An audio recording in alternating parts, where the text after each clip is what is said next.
Okey, baik. Kali ini saya akan berkongsikan empat tips mudah untuk menulis.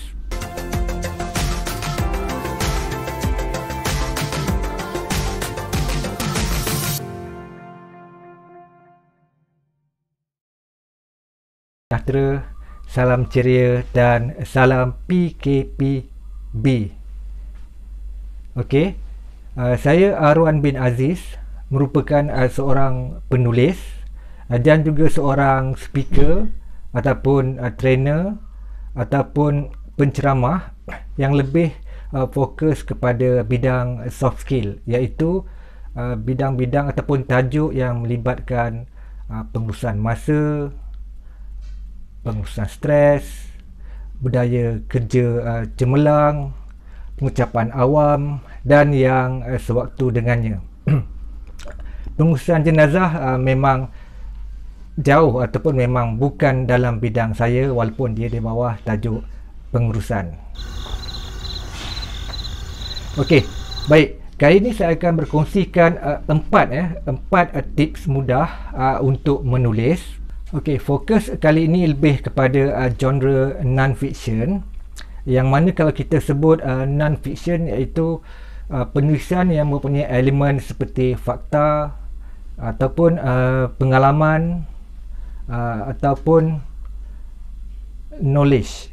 Okey, kalau kita sebut genre fiction pula lebih kepada karya sastra yang mempunyai unsur-unsur rekaan ataupun imajinasi.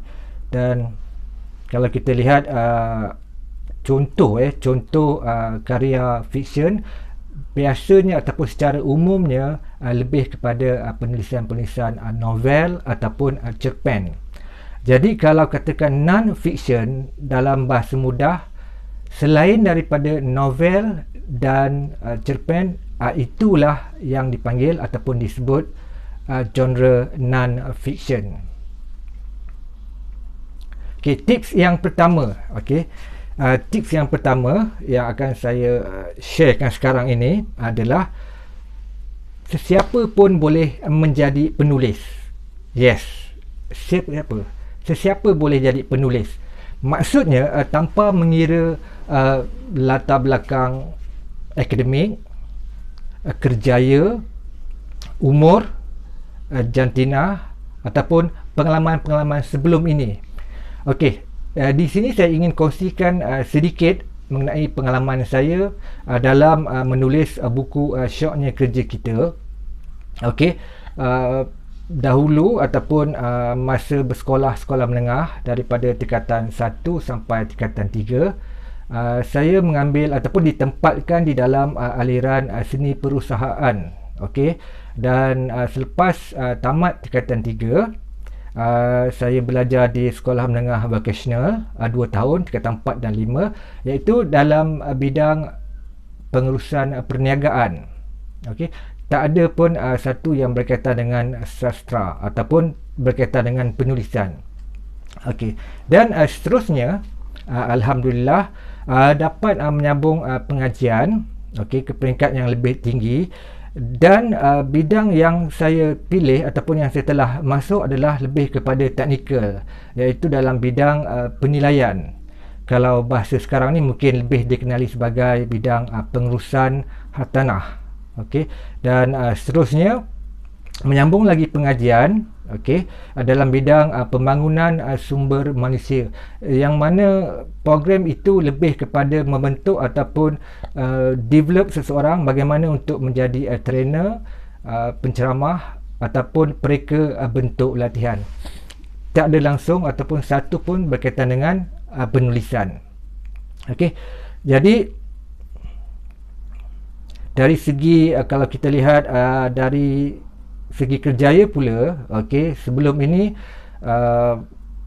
pernah bekerja dalam sektor swasta dan kerajaan, dan pengalaman kerja swasta dan kerajaan lebih juga tertumpu ataupun fokus kepada bidang teknikal. Tidak ada satu pun yang berkaitan dengan penulisan. Jadi tips yang pertama, sesiapa pun boleh menulis. Okey, tips yang pertama, sesiapa pun boleh menulis. Tidak kira anda bidang apa, kerjaya apa, latar belakang apa kelulusan anda, tak kisah. Okey, sesiapa pun boleh menulis. Saya masih ingat lagi satu pengalaman yang sampai sekarang yang tak boleh dilupakan adalah sewaktu saya bekerja dahulu, di mana bila saya submit, saya hantar laporan kepada bos saya, dan bos saya memberi maklum balas, okey, ataupun pandangan. Dia bercakap kepada saya, Arwan, you tak boleh menulis. Okey, itu ungkapan yang saya masih ingat lagi sehingga sekarang. Cuma bezanya, sama ada kita hendak benarkan perkara itu berlaku pada kita ataupun kita nak menolaknya. Okey, oleh itu saya berterima kasih juga kepada rakan-rakan dan sudah tentu bos tadi, kerana saya memilih untuk tidak mempercayainya. Jadi nombor satu tips, sesiapa pun boleh menulis dan saya pun boleh juga untuk menulis. Alhamdulillah, saya telah berjaya menulis buku syoknya kerja kita, dan telah pun berada di pasaran. Cuma poin yang saya nak tekankan di sini adalah kita boleh pilih sama ada kita hendak menulis, menjadi seorang penulis ataupun tidak. Itu poin dia yang utama. Oleh itu, sesiapa saja, sesiapa saja tanpa mengira latar belakang akademik, pekerjaan, jantina, peringkat umur, semua mampu untuk menulis. Jadi jika saya boleh ataupun saya boleh menulis sebuah buku, saya yakin anda semua pun mampu juga untuk menulis. Dan tips yang kedua, tips yang kedua yang saya ingin kongsikan adalah sebab untuk menulis. Kena cari kenapa, apa sebab yang perlu untuk kita tulis. Sebab apa? Kalau kata saja-saja nak menulis, suka-suka nak menulis tanpa ada sebarang sebab, maka penulisan itu saya yakin dan percaya tidak akan siap sampai ke penghujungnya. Mungkin dapat bertahan sehingga 1 ataupun 2 perenggan saja. Jadi carilah sebab untuk menulis. Contohnya mungkin kerana untuk kepuasan diri, ataupun mungkin kerana hendak berkongsi ilmu, ataupun mungkin juga untuk jadikan sebagai kenangan, ataupun juga sebagai cendera hati, ataupun mungkin juga untuk membina trust, membina kepercayaan. Kita ambil satu contoh, seorang mekanik, mekanik kereta, dia kerja dia memang membaiki kereta, dan mekanik tersebut menulis buku dan banyak dia-sharekan tata cara untuk menjaga kereta secara sendiri ataupun DIY.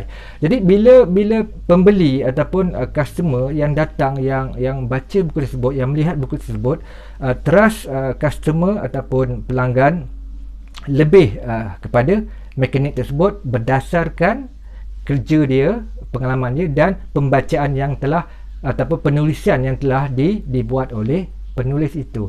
Jadi faktor itu kita panggil sebagai faktor trust. Jadi tip yang kedua ini, nak tak nak, kalau nak menulis kena cari sebab kenapa perlu tulis. Seterusnya, tip saya yang ketiga, adalah tulis dalam bidang yang kita tahu.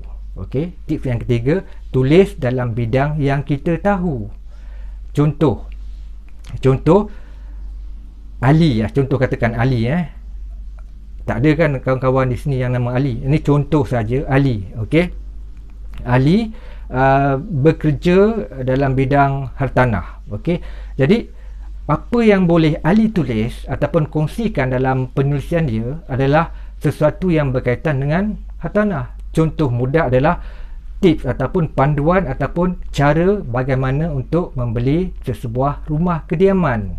Okey, dia boleh sharekan pengalaman dia daripada A sampai ke Z, tata cara dia. Ya, mungkin ada yang kata dah tahu ke tidak. Itu secara umum, tapi bila di luar sana sebagai pembaca, okey, mereka betul-betul nakkan maklumat yang boleh dipercayai dan tepat. Dan mungkin contoh dalam bidang pengurusan harta tanah, saya ambil contoh sebagai rent ataupun real estate negotiator ataupun ejen harta tanah. Okey, mungkin ejen harta tanah boleh sharekan, boleh kongsikan tentang pengalaman dia menjadi seorang perunding harta tanah ataupun ejen harta tanah dari peringkat A sampai ke peringkat Z. Apa cabaran yang dia hadapi, apa dia kenangan manis, kenangan pahit, semuanya boleh di-sharekan dan benda itu sangat bermanfaat kepada pembaca ataupun individu yang baru-baru nak meneroka bidang ejen harta tanah. Okey.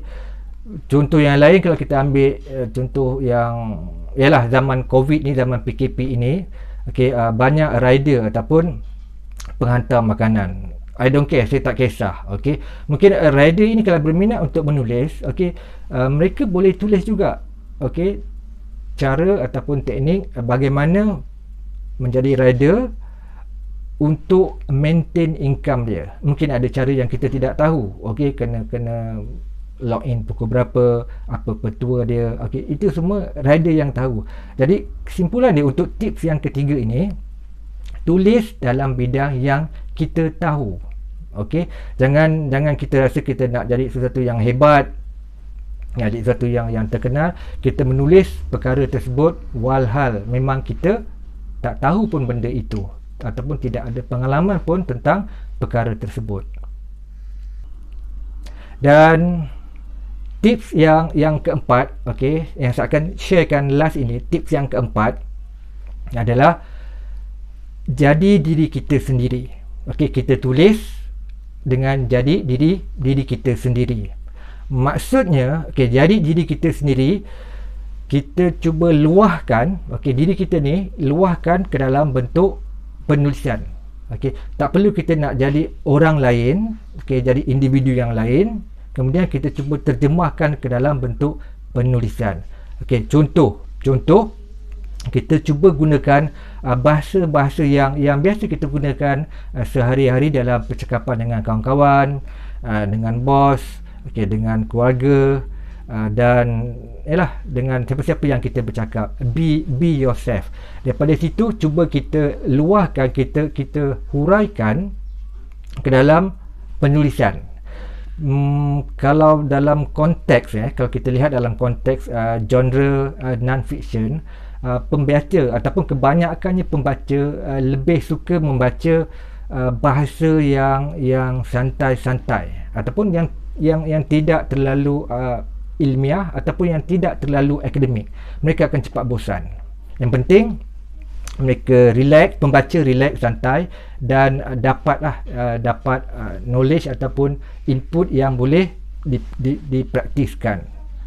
Okey, dan sekian saja perkongsian saya untuk video ini. Semoga dapat memberikan manfaat kepada anda semua. Okey, terima kasih dan kita berjumpa lagi.